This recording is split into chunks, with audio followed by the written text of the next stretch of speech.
Loss होता है, इसलिए कहा गया बायोडायवर्सिटी लॉस होने का मेन कॉज क्या है, हैबिटेट लॉस एंड फ्रेगमेंटेशन। ये 2 बार आ चुका है, याद रहेगा। चलो 1 बाय 1 पढ़ते हैं। सबसे पहले हम बात कर रहे हैं habitat loss and fragmentation. First cause है, और इसमें भी पहले हम बात करेंगे हैबिटेट लॉस के बारे में। हैबिटेट लॉस क्या होता है, देखो समझे। एनसीईआरटी बता रही है हैबिटेट लॉस होने का मेन कॉज है deforestation. Main cause of habitat loss क्या होगा, डिफॉरेस्टेशन। एनसीईआरटी ने एग्जांपल लिया अमेज़न रेन फॉरेस्ट, जो एक टाइप का ट्रॉपिकल रेन फॉरेस्ट है, ठीक है। अमेज़न रेन फॉरेस्ट ये पहले अर्थ का 14% एरिया कवर करता था। कितने एरिया पर प्रेजेंट था, 14%। बताओ इंडिया कितने एरिया पर प्रेजेंट है, 2.4, जबकि ये कितने पर है, 14%। इंडिया से बहुत बड़ा है, यानी इसने अर्थ का बहुत बड़ा एरिया कवर किया हुआ है। 14% एरिया पर यह प्रेजेंट था, लेकिन इसे रिड्यूस किया गया, यहां पर डिफॉरेस्टेशन हुआ है, जिसकी वजह से ये रिड्यूस हुआ, और रिड्यूस होकर इसकी वैल्यू रह गई है लेस देन 6%। कितना एरिया रह गया, लेस देन 6%। इसका मतलब बहुत ज्यादा डिफॉरेस्टेशन हुआ है, हा? मतलब ऐसा कोई डेटा नहीं है एनसीईआरटी में कहीं पर भी, ठीक है ना। हर चीज का डेटा आपको याद रखने की भी जरूरत नहीं है, जो डेटा यहां पर बताया है उसे आप याद रखें। ऐसे तो हर चीज के लिए आप कहोगे ये कब हुआ था, ये कौन से ईयर में हुआ था, इतना आपको याद ही नहीं रखना बेटा, ठीक है ना। आप यहां पर इकोलॉजी पढ़ रहे हैं।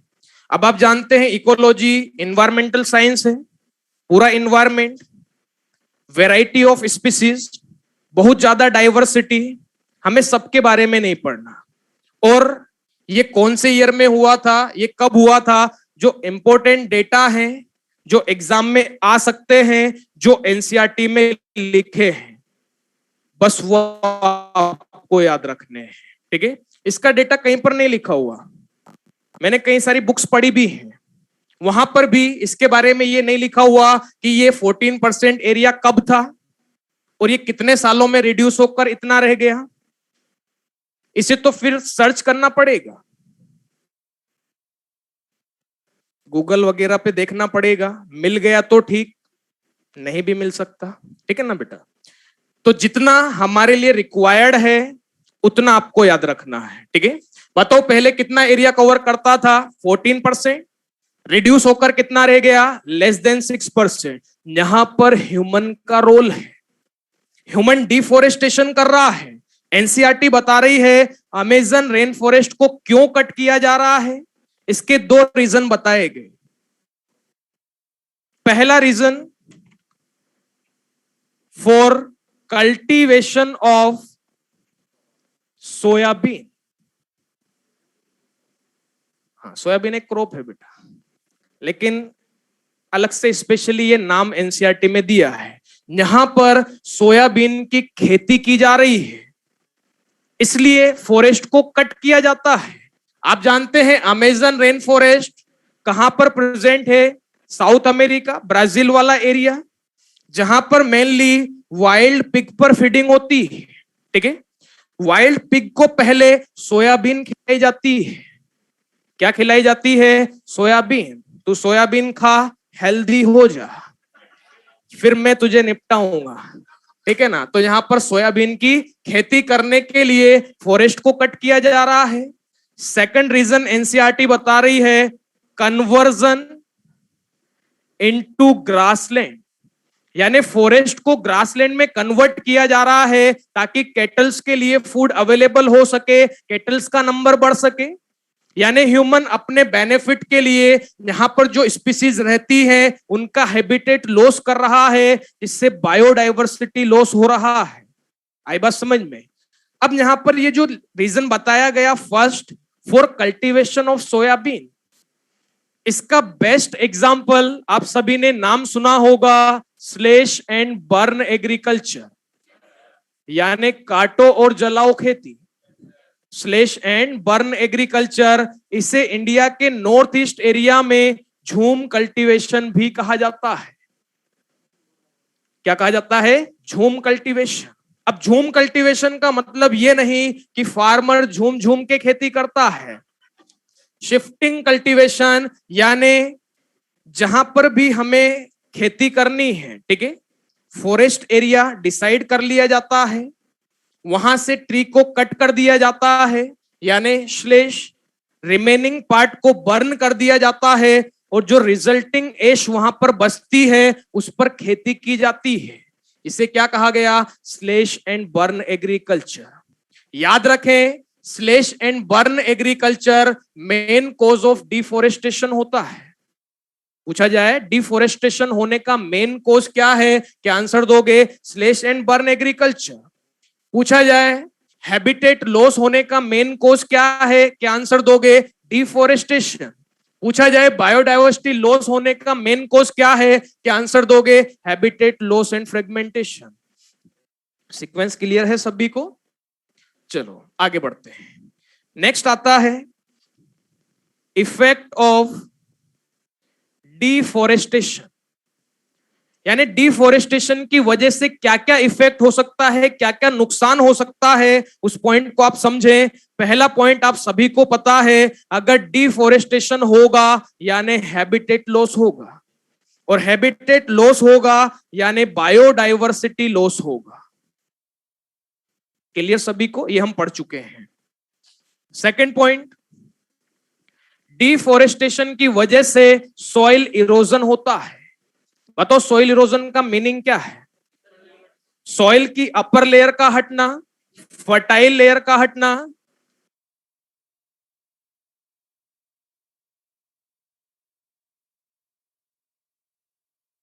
तो याद रखें सॉइल इरोजन ये एक टाइप का नेगेटिव पॉल्यूशन होता है। कैसा पॉल्यूशन है? Negative pollution. आगे जब हम पॉल्यूशन पढ़ेंगे उसमें आपको टाइप्स ऑफ पॉल्यूशन पढ़ाया जाएगा, जिसमें एक कैटेगरी ये भी आती है positive pollution and negative pollution. अब बताओ पॉजिटिव पॉल्यूशन और नेगेटिव पॉल्यूशन में से किसमें बेनिफिट होगा और किसमें हार्मफुल इफेक्ट होगा? पॉजिटिव में बेनिफिट और नेगेटिव में हार्म होगा। दोनों में हार्म होगा, दोनों ही तो पॉल्यूशन है।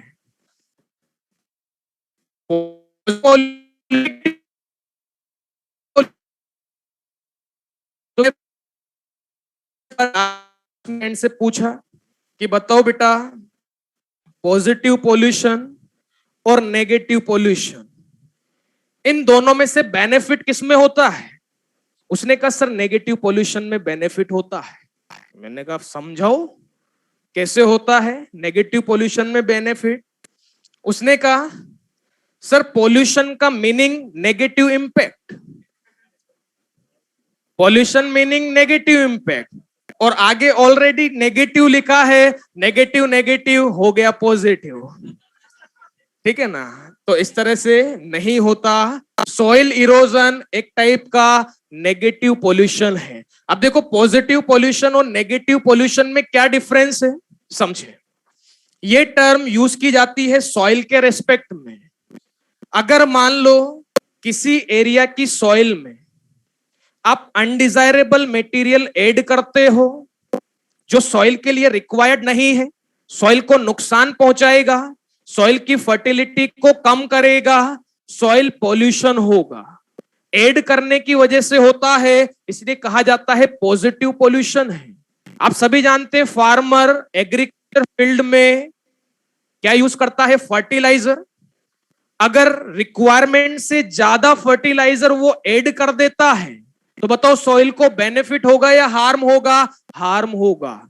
जितना रिक्वायर्ड है अगर उससे ज्यादा ऐड करोगे सॉइल की फर्टिलिटी कम होगी, सॉइल को नुकसान होगा, सॉइल पॉल्यूशन होगा। लेकिन ऐड कर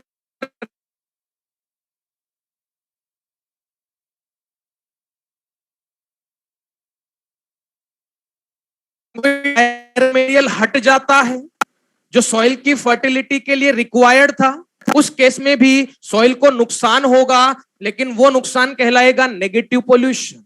यहां पर सॉइल इरोजन हो रहा है, यानी सॉइल की फर्टाइल लेयर, यानी वहां से उसमें जो मिनरल्स प्रेजेंट होते हैं वो हट रहे हैं, तो सॉइल को नुकसान होगा। हटने की वजह से नुकसान हो रहा है, इसलिए कहा गया नेगेटिव पोल्यूशन है। पॉजिटिव नेगेटिव डिफरेंस क्लियर हुआ सभी को?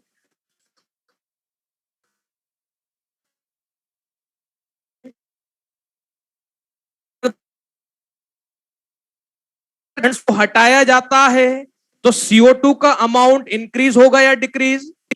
इंक्रीज होगा। CO2 का अमाउंट बढ़ेगा, क्योंकि आप जानते हैं अगर प्लांट होते तो CO2 को यूज करते। कौन सी प्रोसेस में? फोटोसिंथेसिस में। प्लांट नहीं है तो CO2 का अमाउंट बढ़ेगा, और आप जानते हैं CO2 main green house gas होती है। ये अदर गैसेस के साथ मिलकर अर्थ के चारों तरफ एक लेयर बना लेती है, जिस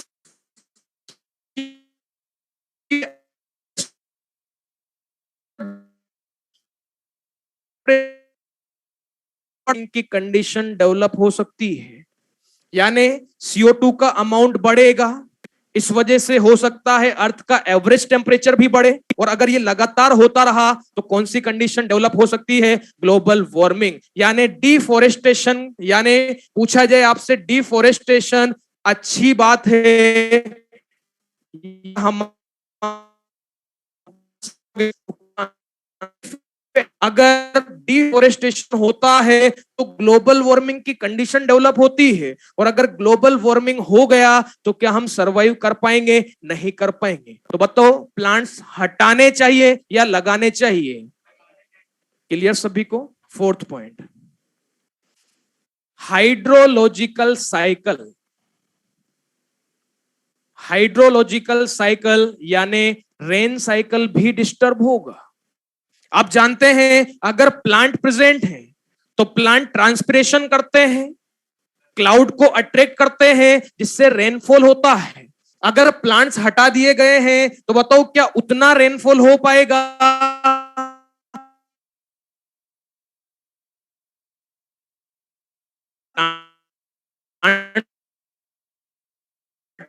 तो क्या वहां पर उतना रेनफॉल हो पाएगा जितना पहले होता था? नहीं होगा। क्योंकि अगर आप ट्रॉपिकल रेन फॉरेस्ट से डेजर्ट को कंपेयर करो, दोनों जगह टेम्परेचर तो ज्यादा है, लेकिन क्या दोनों जगह रेनफॉल भी ज्यादा है? नहीं होता, क्योंकि डेजर्ट में वेजिटेशन ट्रॉपिकल रेन फॉरेस्ट के कंपैरेटिवली बहुत कम होती है। आगे बात समझ में? तो याद रहे, अगर डिफोरेस्टेशन होता है तो फिर रेन साइकिल यानी हाइड्रोलॉजिकल साइकिल भी डिस्टर्ब होगा, कंपैरेटिवली रेनफॉल कम होगा। ठीक है। और लास्ट पॉइंट, अगर एक्सट्रीम कंडीशन में फॉरेस्ट को कट किया जा रहा है, धीरे धीरे सारे प्लांट्स अगर हटा दिए जाएं तो फिर वो फॉरेस्ट डेजर्ट में कन्वर्ट हो सकता है। इस प्रोसेस को कहा गया डेजर्टिफिकेशन। आ गई बात समझ में? टोटल कितने इफेक्ट हैं? 5। कौन कौन से? हैबिटेट लॉस होगा, यानी बायोडायवर्सिटी लॉस होगा। सॉइल इरोजन, जो एक टाइप का नेगेटिव पोल्यूशन है। CO2 का अमाउंट बढ़ेगा, इससे अर्थ का एवरेज टेम्परेचर बढ़ेगा। कौन सी कंडीशन डेवलप होगी? Global warming. हाइड्रोलॉजिकल साइकिल भी डिस्टर्ब होगा, और अगर एक्सट्रीम कंडीशन में डिफोरेस्टेशन होता है तो फिर ये डेजर्ट में भी कन्वर्ट हो सकता है, जिससे कहा गया डेजर्टिफिकेशन। बोलो, यहां तक सभी को क्लियर है? कोई दिक्कत नहीं? चलो आगे बढ़ते हैं। ये तो बात हुई हैबिटेट लॉस के बारे में। नेक्स्ट हम लेते हैं फ्रेगमेंटेशन। देखो, फ्रेगमेंटेशन ये टर्म मैंने आपको पहले भी पढ़ाई है, जब हमने डिकम्पोजिशन पढ़ा था। आ रहा है याद? डिकम्पोजिशन। खड़े होना बेटा। क्या नाम है आपका? सूर्य। सूर्य, बताओ डिकम्पोजिशन कितने स्टेप्स में कंप्लीट होता है?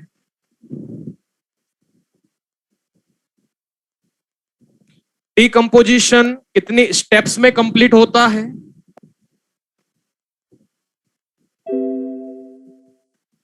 सबसे लास्ट डिकम्पोजिशन कितने स्टेप्स में कंप्लीट होता है, उससे आगे वाला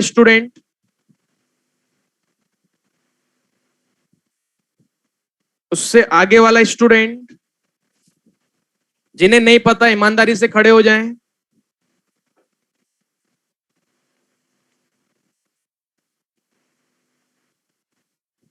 इधर कोई बच्चा है क्या, पता है आपको? अच्छा, आप तीनों को भी पता है, और कोई बच्चा इधर कोई नहीं है। चलो बताओ क्या क्या स्टेप्स थी।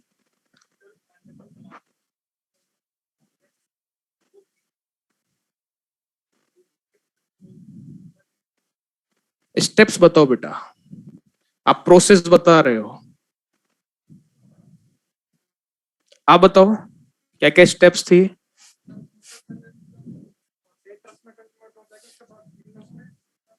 स्टेप्स पूछ रहा हूं बेटा, स्टेप्स, ये तो वो भी बता रहा था।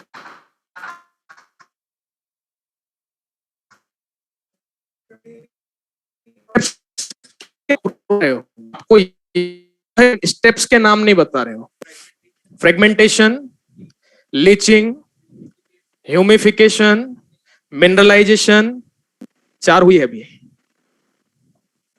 आप बताओ। हाँ, फिर लीचिंग, फिर कैटाबोलिज्म, ह्यूमिफिकेशन, मिनरलाइजेशन। आपने भी एक स्टेप नहीं बोली, आपने भी एक स्टेप नहीं बोले, फ्रेगमेंटेशन, और आपने नहीं बोला कैटाबोलिज्म। बाकी पूरी क्लास, हाँ, पढ़ाई नहीं कर रहे हो। मैंने आपको लाइव क्लास में स्लाइड पर खुद ने डायग्राम बनाकर ये कॉन्सेप्ट एक्सप्लेन किया था, जिसमें 5 स्टेप्स आपको सीक्वेंस में समझाई थी। पहली स्टेप फ्रेगमेंटेशन थी, सेकंड स्टेप लीचिंग, लेकिन मैंने कहा था लीचिंग कभी भी हो सकती है, लेकिन अगर सीक्वेंस पूछी जाए तो सेकंड स्टेप पर ही रखना है। Third catabolism, fourth humification, fifth mineralization. Exam में आ चुका है, बैठो। तो देखो वहां पर जो फ्रेगमेंटेशन हुआ था वो हुआ था डेड ऑर्गेनिक मैटर का, जिसे आप कहते हैं डेट्राइटस। यहां पर फ्रेगमेंटेशन होगा हैबिटेट का। किसका होगा? हैबिटेट का। यानी फ्रेगमेंटेशन की वजह से भी हैबिटेट लॉस होता है। यानी फ्रेगमेंटेशन भी किसका पार्ट है? हैबिटेट लॉस का ही पार्ट है। समझना ध्यान से। जैसे मान लो ये एक फॉरेस्ट है।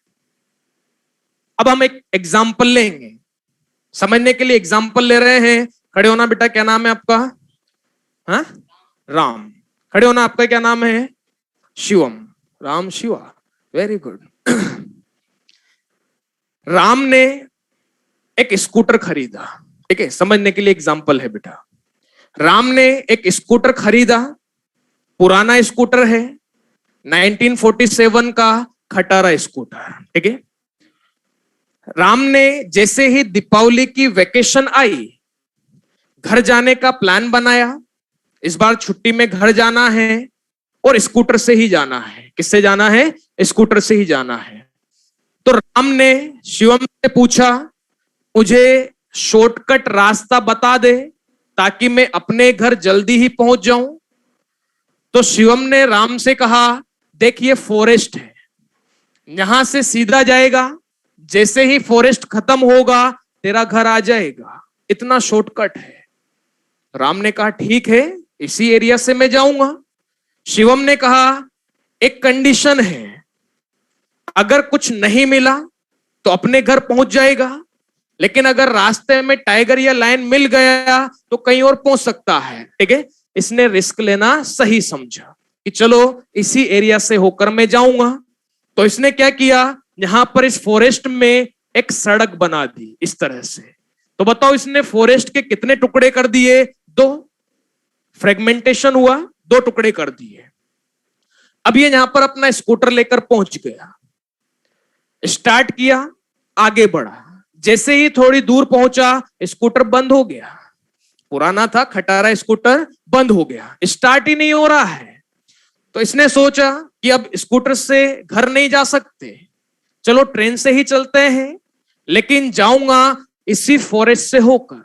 तो इसने क्या किया, यहां पर इस फॉरेस्ट में रेलवे ट्रैक भी बना दिया। ये देखो यहां इस तरह से रेलवे ट्रैक बना दिया। बोलो इसने फॉरेस्ट के कितने टुकड़े कर दिए, 4 टुकड़े कर दिए। यानी फॉरेस्ट का फ्रेगमेंटेशन हुआ, हैबिटेट का फ्रेगमेंटेशन हुआ, हैबिटेट लॉस हुआ। ऐसे एनिमल्स, एनसीईआरटी बता रही है, ऐसे एनिमल्स जिन्हें रहने के लिए बड़ा एरिया चाहिए, ऐसे एनिमल्स जो फूड के लिए माइग्रेट करते हैं, वो यहां पर अफेक्ट होंगे, उन्हें यहां पर नुकसान होगा। जैसे मान लो एक एनिमल यहां पर रहता है, फूड के लिए इन सभी एरिया में जाता था, लेकिन सड़क बनने की वजह से, रेलवे ट्रैक बनने की वजह से बोलो आसानी से माइग्रेट कर पाएगा क्या? नहीं कर पाएगा। तो फूड नहीं मिलेगा, बोलो सरवाइव कर पाएगा? नहीं। इस वजह से भी बायोडायवर्सिटी लॉस होता है। तो याद रखना, फ्रेगमेंटेशन हैबिटेट लॉस का ही पार्ट है, इस वजह से भी बायोडायवर्सिटी लॉस होता है। बोलो फ्रेगमेंटेशन क्लियर हुआ? इससे रिलेटेड एनसीईआरटी का एक पॉइंट है, जब आप नोट करोगे वो पॉइंट यहां पर आपको लिखा दिया जाएगा। यहां तक क्लियर हुआ सभी को? बैठो, बताओ सेकंड कॉज क्या है? Over exploitation. समझना ध्यान से, ओवर एक्सप्लॉयटेशन। बताओ ओवर एक्सप्लॉयटेशन का मीनिंग क्या होता है? Very good, over use. ठीक है, और यहां पर रोल किसका होगा? ह्यूमन का। बताया था लास्ट क्लास में। यानी आपको पता है कि ह्यूमन नेचर पर डिपेंड है, नेचुरल रिसोर्सेस को वो यूज कर रहा है क्योंकि ये हमारी रिक्वायरमेंट है। नेचर से हमें फूड भी मिल रहा है, नेचर से हम शेल्टर भी ले रहे हैं, हम नेचर पर डिपेंड हैं। एनसीईआरटी कह रही है कि ये आपकी रिक्वायरमेंट है, ह्यूमन की रिक्वायरमेंट है, लेकिन अगर रिक्वायरमेंट ग्रीड में कन्वर्ट हो जाए, नीड्स टर्न इनटू ग्रीड, अगर ग्रीड में कन्वर्ट हो जाए तो ह्यूमन से बड़ा लालची इस अर्थ पर कोई नहीं है। अगर आवश्यकता लालच में बदल जाए तो ह्यूमन से बड़ा लालची अर्थ पर कोई नहीं है। वो अपने नेचुरल रिसोर्सेस का ओवर एक्सप्लॉयटेशन करने लग जाता है, जिस वजह से बायोडायवर्सिटी लॉस होता है। मैंने आपको एक एग्जांपल बताया था, ट्रॉपिकल पैसिफिक आइलैंड। वहां पर ह्यूमन रहने चला गया, अपनी कॉलोनीज डेवलप कर ली, और बताओ वहां की नेटिव बर्ड की कितनी स्पीसीज को निपटा दिया? More than 2000 species over exploitation का शिकार हुई। आई बात समझ में? तो यहां पर 2 एग्जाम्पल हैं जो एनसीईआरटी बता रही है, वो 2 एग्जाम्पल आप याद रखें। पहला एग्जाम्पल सभी को पता है, स्टीलर सी काऊ। बोलो कहां से एक्सटिंक्ट हुई? रशिया। बताओ डोडो कहां से एक्सटिंक्ट हुआ? क्वेगा कहां से एक्सटिंक्ट हुआ? अफ्रीका। थाइलेसीन ऑस्ट्रेलिया। बाली जावा कैस्पियन इंडोनेशिया, जो किसकी सब स्पीसीज थी? टाइगर की। ठीक है, सेकंड एग्जांपल याद रखना, पैसेंजर पिजन, ये अमेरिका से एक्सटिंक्ट हुआ। कहां से एक्सटिंक्ट हुआ? अमेरिका से। ये ओवर एक्सप्लॉयटेशन का एग्जांपल है। ह्यूमन ने इनका ओवर एक्सप्लॉयटेशन किया, जिस वजह से ये अर्थ से एक्सटिंक्ट हो गए। यानी रशिया वालों ने जब पहली बार स्टीलर सी काऊ को खाया होगा, बड़ा मजा आया होगा, और खाया होगा और मजा आया होगा, फिर इतना खाया, इतना खाया, इतना खाया, निपटा ही डाला। इसी तरह से अमेरिका वालों ने जब पैसेंजर पिजन को पहली बार खाया होगा, बड़ा मजा आया होगा, और खाया होगा और मजा आया होगा, फिर इतना खाया, इतना खाया, इतना खाया, निपटा ही डाला। तो ये 2 एग्जाम्पल आप ओवर एक्सप्लॉयटेशन में याद रखें। आगे एनसीईआरटी कह रही है, अर्थ पर फिशेस की कई सारी स्पीसीज ऐसी है जो ओवर एक्सप्लॉयटेशन का शिकार हो रही है। आप सभी जानते हैं ह्यूमन फिशेस पर फीडिंग करता है, ओवर एक्सप्लॉयटेशन का शिकार हो रही है। अगर ओवर एक्सप्लॉयटेशन कंटिन्यूअस चलता रहा तो फिशेस की कई सारी स्पीसीज अर्थ से एक्सटिंक्ट हो सकती है। तो ओवर एक्सप्लोइटेशन की वजह से बताओ बायोडाइवर्सिटी लॉस होता है या नहीं होता है। ये दोनों एग्जांपल याद रखेंगे। तीसरा बताओ थर्ड कॉज क्या है? Alien species invasion.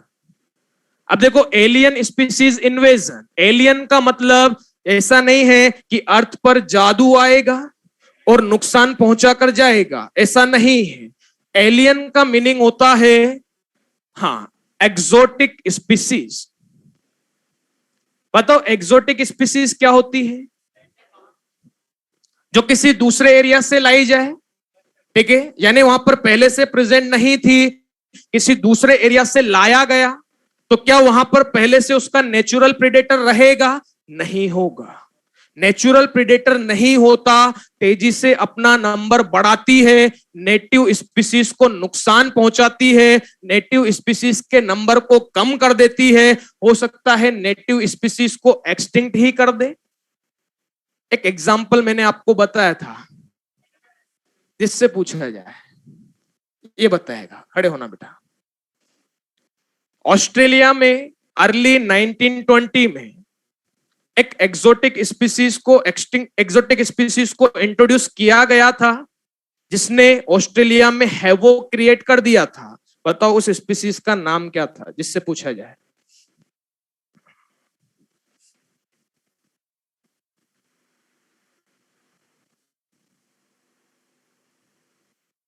आप बताओ बेटा।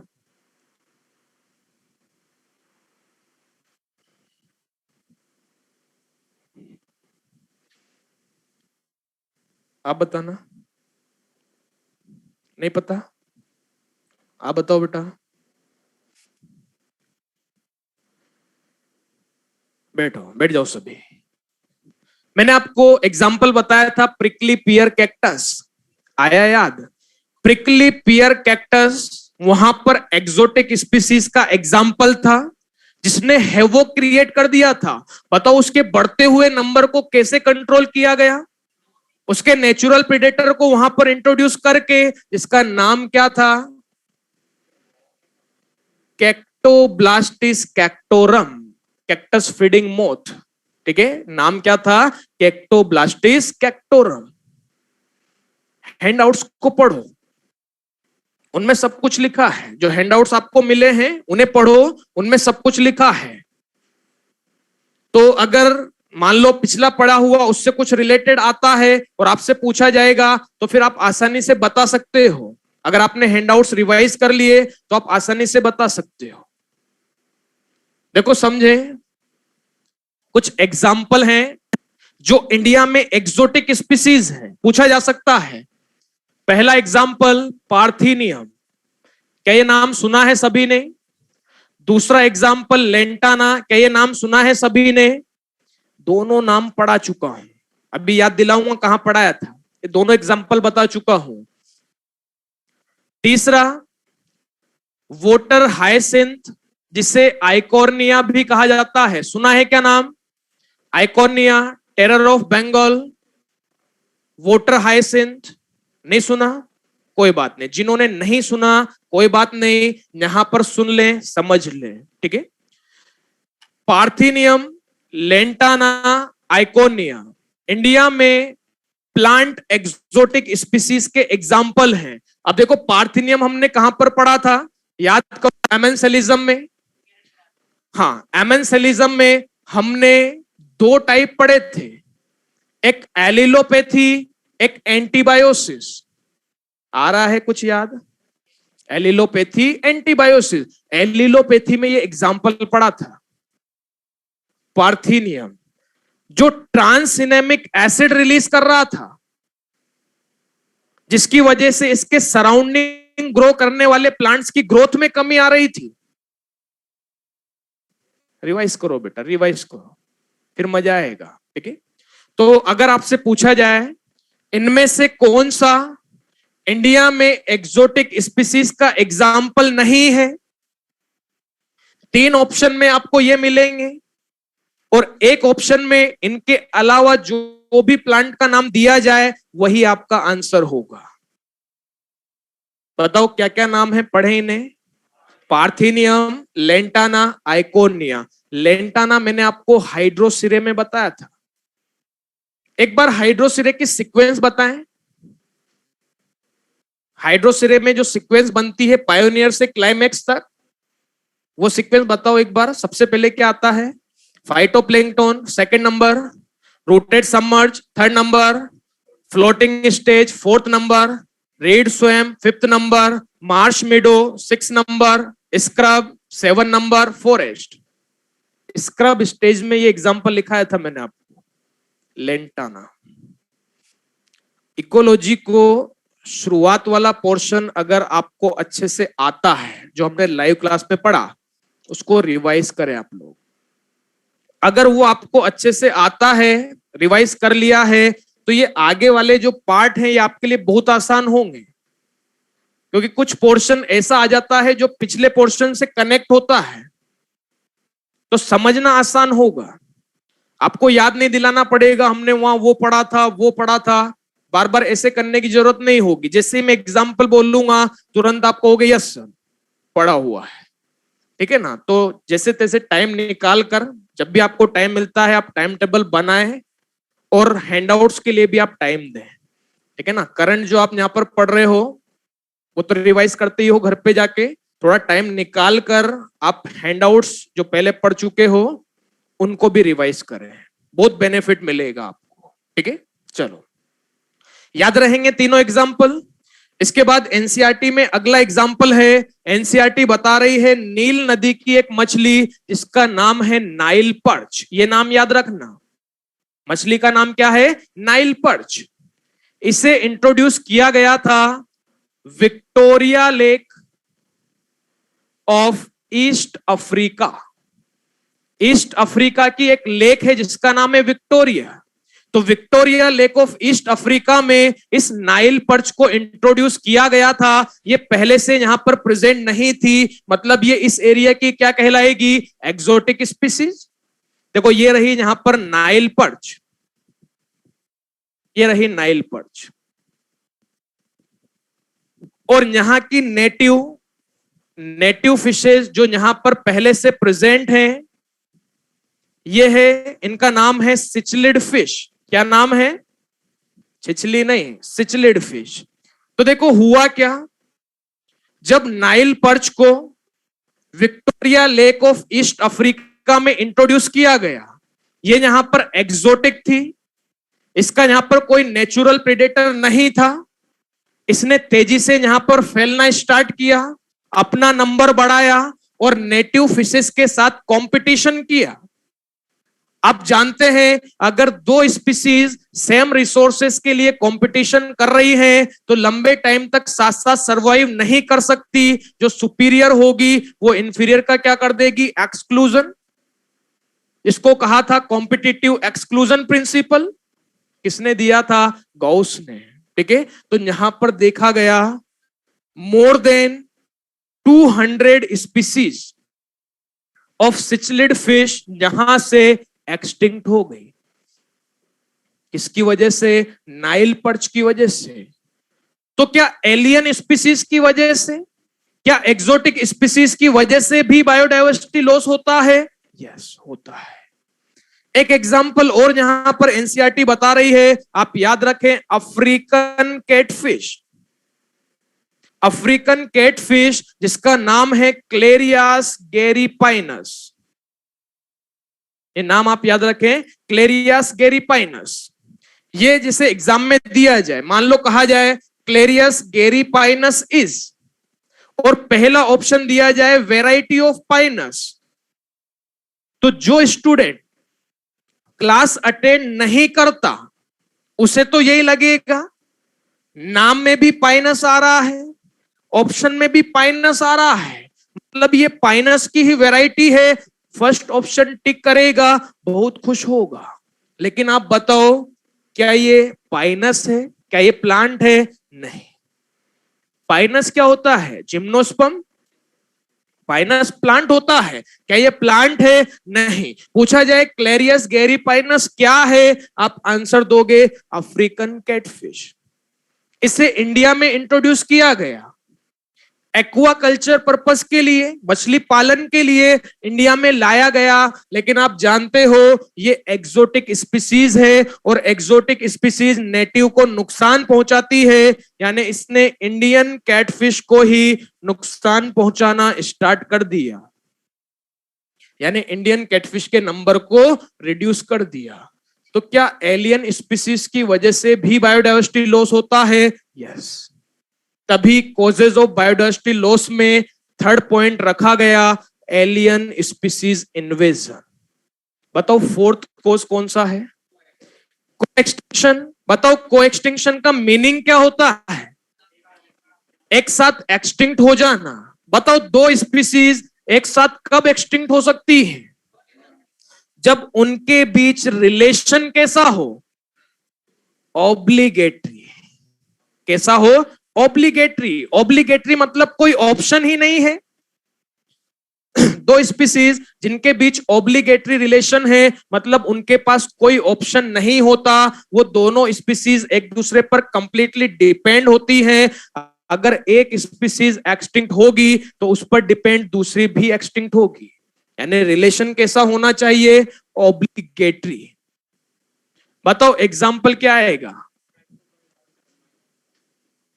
Obligatory relationship. आप यहां पर एग्जाम्पल लोगे म्यूचुअलिज्म, आप डायरेक्ट लिख दो म्यूचुअलिज्म, यानी म्यूचुअलिज्म के एग्जाम्पल आ जाएंगे। सेकंड एग्जाम्पल आप यहां पर ले सकते हो होस्ट स्पेसिफिक पैरासाइट। बताओ होस्ट स्पेसिफिक पैरासाइट का मीनिंग क्या है? ऐसा पैरासाइट जो किसी पर्टिकुलर होस्ट स्पीसीज में ही अपनी लाइफ साइकिल कंप्लीट करता हो, यानी उसके पास भी ऑप्शन नहीं है। तो अगर इस केस में मान लो होस्ट एक्सटिंक्ट होता है, होस्ट स्पीसीज एक्सटिंक्ट है, तो क्या पैरासाइट सरवाइव कर पाएगा? नहीं करेगा। पैरासाइट भी एक्सटिंक्ट होगा, यानी को एक्सटिंक्शन होगा। लेकिन अगर बताओ पैरासाइट एक्सटिंक्ट हो जाता है तो क्या होस्ट भी एक्सटिंक्ट होगा? नहीं होगा, क्योंकि रिलेशन प्लस माइनस है। रिलेशन कैसा है? Plus minus. जब तक पैरासाइट होस्ट की बॉडी से अटैच था, होस्ट को नुकसान पहुंचा रहा था। अगर पैरासाइट होस्ट की बॉडी से हट जाता है तो होस्ट को तो फायदा होगा। वो क्यों एक्सटिंक्ट होगा? आई बात समझ में? तो यहां पर एक्सटिंक्शन ओनली पैरासाइट के केस में रहेगा, यानी होस्ट स्पीसीज एक्सटिंक्ट होती है तो पैरासाइट भी एक्सटिंक्ट होगा, क्योंकि पैरासाइट के पास यहां पर कोई ऑप्शन नहीं होता। बताओ ये चारों कोज सभी को क्लियर है? कोई दिक्कत तो नहीं है? तो फिर जल्दी से लिख लो।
यहां तक पहुंच गए सभी?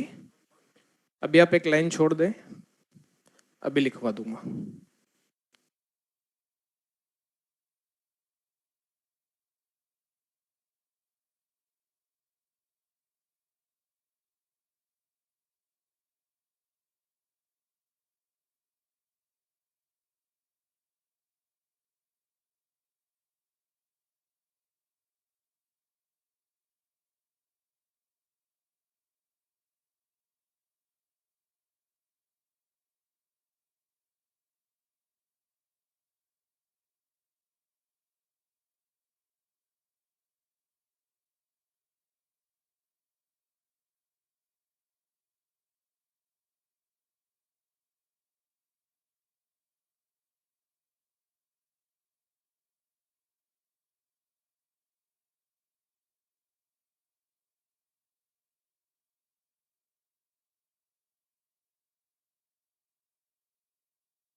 ये मिटा दो पूरा।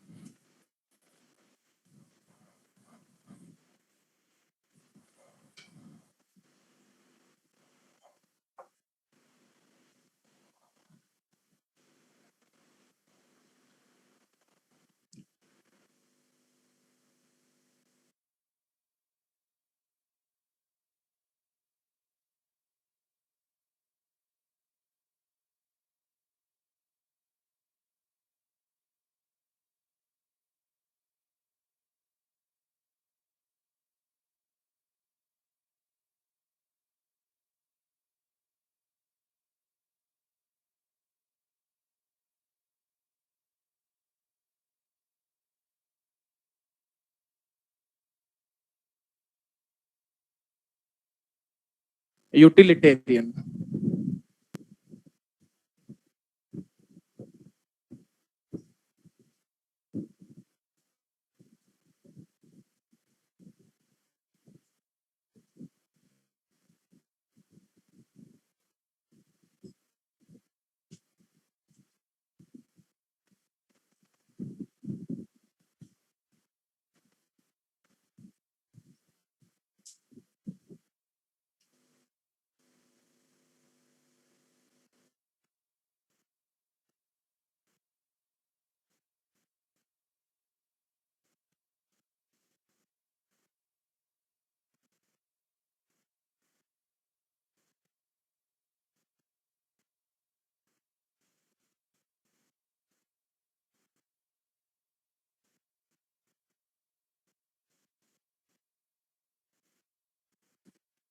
लिख लिया सभी ने? बोलो लिख लिया क्या?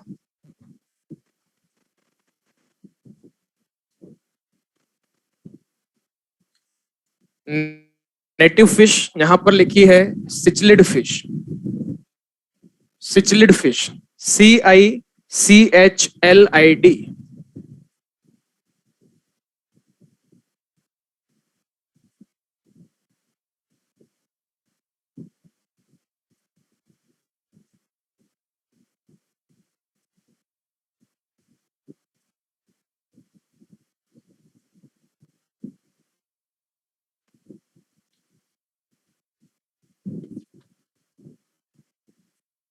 बेटा ये जो क्लास आप ऑनलाइन ले रहे हो, क्लास कंप्लीट होने के बाद इसका रिकॉर्डेड वीडियो ऑनलाइन आता है आपके पास।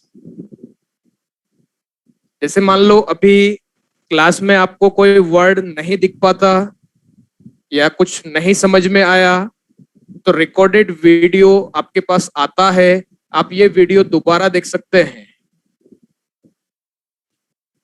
ठीक है ना? पूरा वीडियो देखने की जरूरत नहीं है। जहां पर आपका कोई पोर्शन रह गया, नहीं लिख पाए, नेटवर्क इशू की वजह से बोर्ड क्लियरली विजिबल नहीं हो पाया, तो आप दोबारा से उस वीडियो को देखकर उन पॉइंट्स को नोट कर सकते हैं।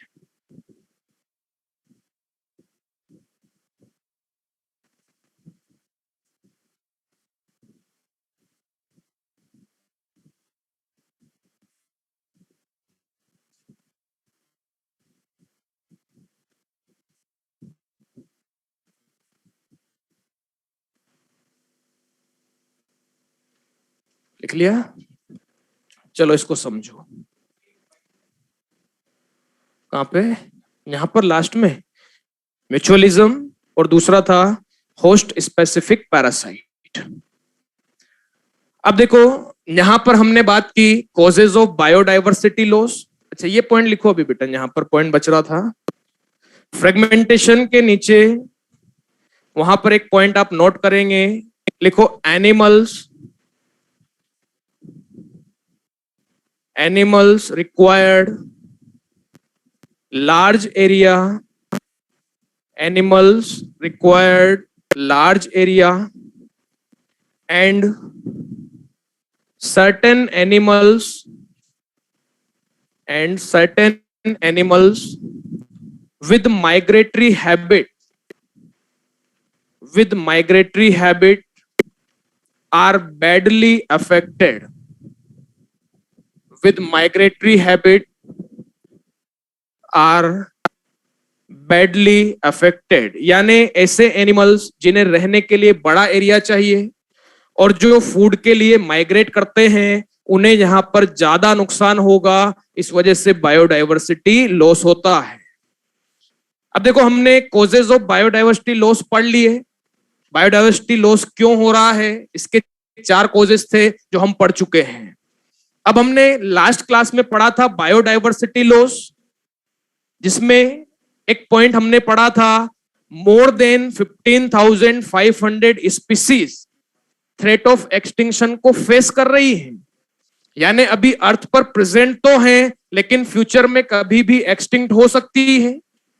उन्हें एक्सटिंक्ट होने से बचाना है, प्रोटेक्शन प्रोवाइड करनी है। यानी अब हम पढ़ने जा रहे हैं बायोडायवर्सिटी कंजर्वेशन, बायोडायवर्सिटी को कंजर्व करेंगे। इससे पहले एनसीईआरटी ने आपसे एक क्वेश्चन यहां पर पूछा, why should we conserve biodiversity? हम बायोडायवर्सिटी को कंजर्व क्यों करें, क्यों करना चाहते हो बायोडायवर्सिटी को कंजर्व? तो यहां पर 3 कैटेगरी में इसे एक्सप्लेन किया गया है। पहला नैरोली यूटिलिटेरियन, दूसरा ब्रॉडली यूटिलिटेरियन और तीसरा है इथिकल। अब देखो मीनिंग समझे। नैरोली यूटिलिटेरियन का मीनिंग है नेचर से मिलने वाले डायरेक्ट इकोनॉमिक बेनिफिट्स। कई सारे बेनिफिट हमें नेचर से मिलते हैं, जैसे नेचर से हमें फूड मिल रहा है, फाइबर मिल रहा है, फायरवुड मिल रहा है, इंडस्ट्रियल प्रोडक्ट जो हम यूज कर रहे हैं मार्केट में अवेलेबल है, हमें मिल रहे हैं, मेडिसिनल प्रोडक्ट हम यूज कर रहे हैं। और एनसीईआरटी ये कह रही है कि मोर देन 25% ड्रग्स जो मार्केट में अवेलेबल है, मेडिकल स्टोर्स पर बेची जा रही हैं, कहां से एक्सट्रैक्ट होती हैं? प्लांट से। तो हमें बायोडायवर्सिटी से, हमें नेचर से सारे डायरेक्ट बेनिफिट मिलते हैं। तो अगर इतने बेनिफिट हमें मिलेंगे तो बोलो बायोडायवर्सिटी को कंजर्व करेंगे या नहीं करेंगे? सेकंड पॉइंट, ब्रॉडली यूटिलिटेरियन, यानी बड़े लेवल पर मिलने वाले बेनिफिट्स। एनसीईआरटी कह रही है नेचर से कुछ इनडायरेक्ट बेनिफिट हमें मिलते हैं। फॉर एग्जांपल, पहला एग्जांपल लिया फोटोसिंथेसिस। बताओ फोटोसिंथेसिस कौन करता है? प्लांट। प्लांट फोटोसिंथेसिस करके क्या रिलीज करता है? ऑक्सीजन। ये हमारे लिए बेनिफिट हुआ। प्लांट ने फोटोसिंथेसिस किया, फोटोसिंथेसिस के दौरान ऑक्सीजन रिलीज की, और ऑक्सीजन हमारे लिए रिक्वायर्ड है। ये हमारे लिए बहुत बड़ा बेनिफिट है। आई बात समझ में? यहां पर एनसीईआरटी कह रही है Amazon rain forest total atmospheric oxygen का 20% ऑक्सीजन रिलीज करता है। यानी एटमॉस्फेयर में जितनी ऑक्सीजन प्रेजेंट है, उस टोटल ऑक्सीजन का कितना percent Amazon rain forest release कर रहा है? आंसर दोगे 20%। पूछा जा सकता है, यह डेटा एनसीईआरटी में लिखा है। ठीक है, इंपॉर्टेंट पॉइंट है, एग्जाम में आ सकता है। ऑक्सीजन की वजह से ही अमेजन रेन फॉरेस्ट को नाम दिया गया लंग्स ऑफ द प्लेनेट। सुना है क्या नाम? लंग्स ऑफ द प्लेनेट किसे कहा जाता है? अमेजन रेन फॉरेस्ट को। टोटल एटमॉस्फेरिक ऑक्सीजन का कितना परसेंट ये रिलीज करता है? 20%। याद रहेगा। एक होमवर्क लिख लेना ऊपर, अगली क्लास में आप आंसर दोगे इसका। लिखो किडनी ऑफ प्लेनेट। अभी कोई नहीं बताएगा क्लास में, अगली क्लास में आंसर देना है किडनी ऑफ प्लेनेट। जैसे लंग्स ऑफ द प्लेनेट तो किसे कहा गया? Amazon rain forest. Kidney of the planet किसे कहा जाता है? ये अगली क्लास में आप बताओगे। आपको ये ना पूछे कि sir heart of the planet, liver of the planet, ऐसा भी कुछ होता है क्या? नहीं होता। ठीक है, ये याद रखें। सेकंड एग्जांपल यहां एनसीईआरटी ले रही है पॉलिनेशन। बताओ पॉलिनेशन क्या होता है? Transfer of pollen grain from anther to stigma.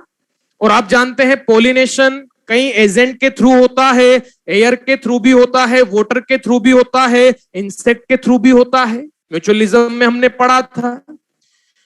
तो अगर आपसे पूछा जाए, मान लो प्लांट का पॉलिनेशन नहीं होता, प्लांट का अगर पॉलिनेशन ना हो तो हमें क्या नुकसान होगा? वेरी गुड, प्लांट्स का नंबर नहीं बढ़ेगा, धीरे धीरे प्लांट एक्सटिंक्ट होने लगेंगे। तो बताओ हमारे लिए नेचुरल रिसोर्सेस की कमी आएगी या रिसोर्सेस बढ़ेंगे? कमी आएगी, यानी हमें नुकसान होगा। पोलिनेशन एक ऐसी सर्विस है जो नेचर हमें प्रोवाइड कर रही है, जिससे हमें नेचुरल रिसोर्सेज मिलते हैं। पोलिनेशन की वजह से प्लांट्स का नंबर बढ़ता है, बायोडाइवर्सिटी बढ़ती है, हमारे लिए नेचुरल रिसोर्सेज बढ़ते हैं। तो बोलो बेनिफिट हुआ या नहीं हुआ? तो नेचर से कई सारे डायरेक्ट बेनिफिट मिलते हैं, कुछ इनडायरेक्ट बेनिफिट मिलते हैं। तो इतने सारे बेनिफिट अगर नेचर हमें प्रोवाइड कर रही है तो हम बायोडाइवर्सिटी को जरूर कंजर्व करेंगे। आई बस समझ में? लास्ट कैटेगरी इसमें आती है इथिकल। यहां पर मैंने लिखा इंट्रिंसिक वैल्यू। हर ऑर्गेनिज्म की अपने आप में कुछ इंट्रिंसिक वैल्यू होती है, यानी उसका इकोसिस्टम में कुछ ना कुछ रोल होता है। तो यहां पर हमारी इथिक्स कह रही है, ये हमारी मोरल ड्यूटी है कि हमें बायोडाइवर्सिटी को कंजर्व करना चाहिए, हमें बायोडाइवर्सिटी की केयर करनी चाहिए, हमें बायोडाइवर्सिटी को प्रोटेक्शन प्रोवाइड करनी चाहिए, ताकि हमारी आने वाली फ्यूचर जनरेशन को हम ये सही हाल में प्रोवाइड कर सके। अगर मान लो हम बायोडाइवर्सिटी को कंजर्व ना करके इसका ओवर एक्सप्लॉयटेशन करते रहे, तो बताओ नेचुरल रिसोर्सेज बढ़ेंगे या घटेंगे? तो हमारी आने वाली फ्यूचर जनरेशन क्या उतने नेचुरल रिसोर्सेज यूज कर पाएगी जितना हम यूज कर रहे हैं? नहीं। क्या वो ज्यादा टाइम तक सरवाइव कर पाएंगे? नहीं कर पाएंगे। तो याद रहे, नेचर से हमें कई सारे बेनिफिट मिलते हैं और ये हमारी मोरल ड्यूटी भी है कि हमें बायोडाइवर्सिटी को कंजर्व करना है, प्रोटेक्शन प्रोवाइड करनी है और हमारी फ्यूचर जनरेशन के लिए ये सही हाल में हमें प्रोवाइड करने हैं। तो बताओ बायोडाइवर्सिटी को कंजर्व करेंगे या नहीं करेंगे? एनसीईआरटी ने कहा चलो ठीक है, हम बायोडाइवर्सिटी को कंजर्व करते हैं। चलो ये बता दो, नेक्स्ट क्वेश्चन एनसीईआरटी ने पूछा, how do we conserve biodiversity? Biodiversity को कंजर्व कैसे करें, चलो ये बता दो। तो यहां पर दो तरीके बताए गए, आपने नाम सुना होगा। एक है इन सिटू कंजर्वेशन, सुना है क्या नाम? दूसरा है एक्स सिटू कंजर्वेशन। जल्दी से बता दो दोनों में डिफरेंस क्या है? इन सिटू एक्स सिटू क्या डिफरेंस है? हाँ, इन सिटू और एक्स सिटू में क्या डिफरेंस है बेटा? जो ऑनलाइन है आंसर दो जल्दी।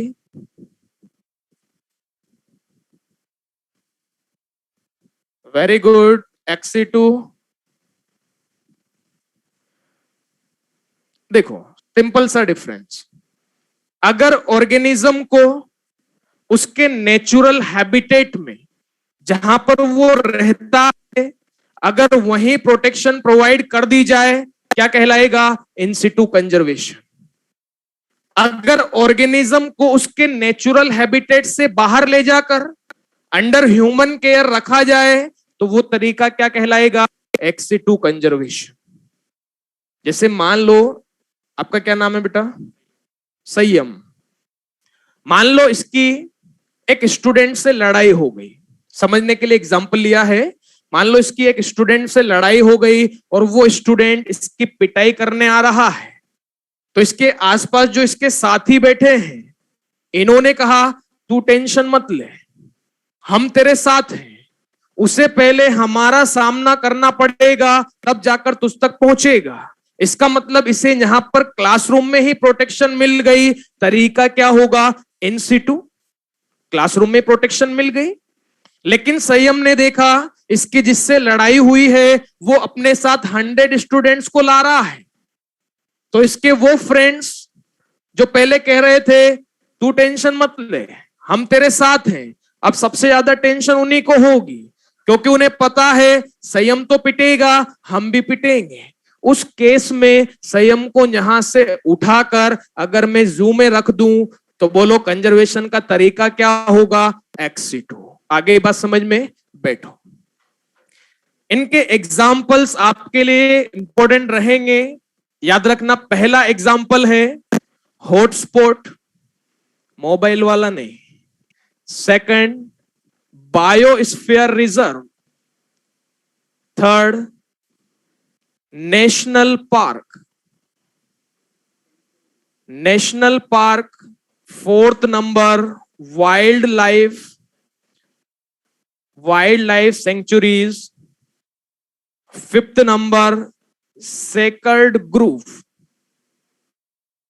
इधर भी एग्जाम्पल आप याद रखें। पहला example zoological park, second example botanical garden,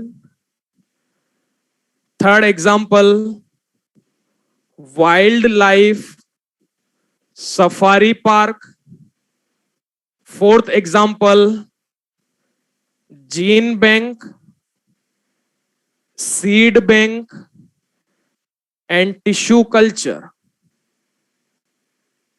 और fifth number cryo preservation.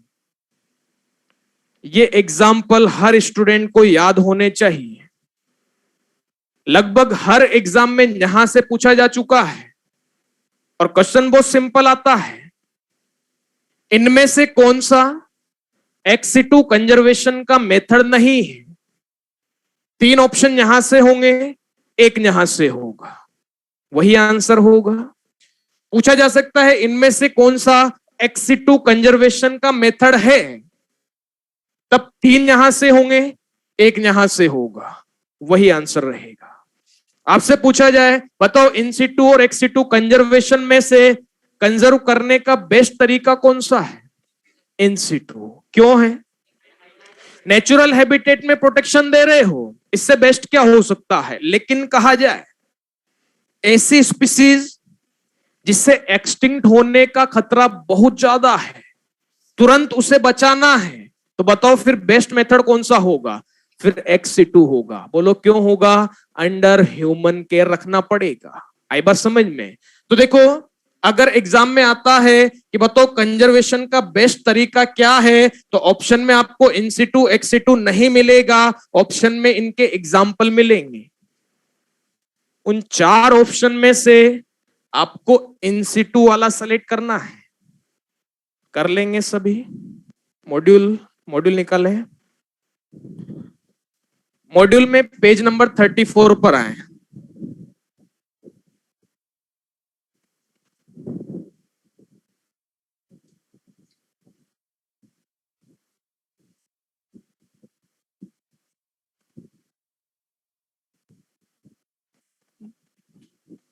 Page number 34, यहां पर एक हेडिंग लिखा हुआ है इकोसिस्टम सर्विसेज। पेज नंबर 34 पर आए हैं। इकोसिस्टम सर्विसेज, ये कॉन्सेप्ट हमारा रह गया था, ठीक है ना। और मैंने कहा था इसको हम बायोडायवर्सिटी के साथ पढ़ेंगे। कुछ स्टूडेंट ने पूछा भी था ऑनलाइन में कि सर इकोसिस्टम सर्विसेज रह गया है, तो मैंने कहा था जब हम बायोडायवर्सिटी पढ़ेंगे तब ये हम कंप्लीट कर लेंगे। तो वहां पर नैरोली यूटिलिटेरियन, ब्रॉडली यूटिलिटेरियन, उसमें मैंने कुछ एग्जाम्पल लिखे हैं, ठीक है। यानी डायरेक्ट बेनिफिट, इनडायरेक्ट बेनिफिट, कुछ एग्जाम्पल लिखे हैं, वो इकोसिस्टम सर्विसेज के ही एग्जाम्पल हैं, ठीक है। यानी नेचर से हमें कई सारी सर्विसेज मिल रही हैं। उनके अलावा कुछ एग्जाम्पल यहां आपके मॉड्यूल में भी लिखे हैं, लेकिन ये एग्जाम्पल इतने इंपॉर्टेंट नहीं है। इंपॉर्टेंट क्या है? देखो, इकोसिस्टम सर्विसेज जो नेचर हमें प्रोवाइड कर रही है, जिन्हें हम यूज कर रहे हैं। एक एग्जाम्पल ले रहा हूं। मान लो एक पेशेंट है जो हॉस्पिटल में एडमिट है, वो ऑक्सीजन पर डिपेंड है, ऑक्सीजन सिलेंडर उसे लग रहा है। मान लो एक ऑक्सीजन सिलेंडर 1,000 रुपए का आता है, तो बचपन से लेकर अब तक हमने बहुत ज्यादा ऑक्सीजन यूज की है नेचर से, न जाने कितने सिलेंडर हम खत्म कर चुके हैं। लेकिन कभी इसके बदले हमने नेचर को कोई प्राइस टैग दिया नहीं। यहां पर आपसे पूछा जा सकता है कि बताओ कौन सा साइंटिस्ट है जिसने इकोसिस्टम सर्विसेज के लिए प्राइस टैग दिया? Robert Constanza. इंपॉर्टेंट लगा लें, पूछा जा चुका है, ये एग्जाम में आ भी चुका है। रॉबर्ट कॉन्स्टेंजा और उसके साथियों ने मिलकर इकोसिस्टम सर्विसेज के लिए प्राइस टैग दिया। इन्होंने एवरेज प्राइस टैग कितना बताया? $33 ट्रिलियन ए ईयर। इसको भी गोले में बंद कर लो। हाँ, $33 ट्रिलियन। फिर देखो आगे लिखा है नेक्स्ट लाइन में, this is nearly twice the value. मिल गया क्या? इसको भी गोले में बंद करो। Nearly twice the value of the global gross national product GNP which is $18 trillion. यानी टोटल प्रोडक्शन तो कितना है? $18 ट्रिलियन। देना कितना है? $33 ट्रिलियन। यानी कह सकते हैं आमदनी तो 98 है, खर्चा रुपया है। क्या दे सकते हैं? क्या नहीं दे सकते। नीचे देखो 3 लाइन लिखी है, वेरी इंपॉर्टेंट लगा लो। आपसे पूछा जाए out of the total cost, यानी रॉबर्ट कॉन्स्टेंजा ने जो प्राइस टैग दिया $33 ट्रिलियन, उसमें से कितना परसेंट उसने सॉइल फॉर्मेशन के लिए बताया? 50%। याद रखना, ठीक है ना, ये एग्जाम में आ सकते हैं, इंपॉर्टेंट डेटा है। आगे लिखा है and contribution of other services like recreation and nutrient cycling are less than 10% each. पूछा जाए न्यूट्रिएंट साइकिल एंड रिक्रिएशन के लिए कितना बताया? आप कहोगे लेस देन 10% ईच। आगे लिखा है the cost of climate regulation, गोले में बंद करो, climate regulation and habitat for wild life, इसके लिए कितना बताया? 6% ईच। बोलो ये तीनों डेटा याद रहेंगे। आपको इसमें सिर्फ 5 बातें याद रखनी है। बताओ साइंटिस्ट का नाम क्या है? Robert Constanza. कितना प्राइस टैग दिया? $33 ट्रिलियन। सॉइल फॉर्मेशन के लिए कितना? 50%। न्यूट्रिएंट साइकिल एंड रिक्रिएशन के लिए कितना? Less than 10% each. Habitat for wild life and climate regulation के लिए कितना? 6% ईच। याद रहेगा। अगर एग्जाम में कुछ पूछा जाएगा तो ये 5 पॉइंट ही हैं जहां से क्वेश्चन आ सकता है इकोसिस्टम सर्विसेज से, और रॉबर्ट कॉन्स्टेंजा वाला पूछा जा चुका है। आई बात समझ में? तो ये आप लिख लो, यहां पर मैं डिफरेंस लिख देता हूं। In situ conservation, protection in their natural habitat, protection outside from natural habitat। Note कर लें, एग्जाम्पल हर स्टूडेंट को याद होने चाहिए।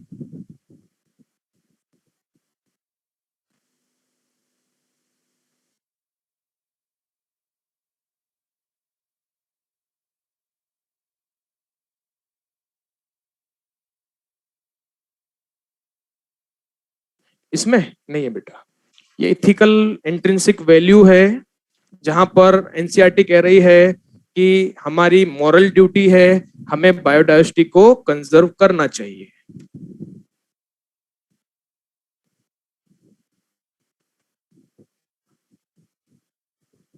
नोट कर लें, यहां से अगली क्लास में हम कंटिन्यू करेंगे, ठीक है।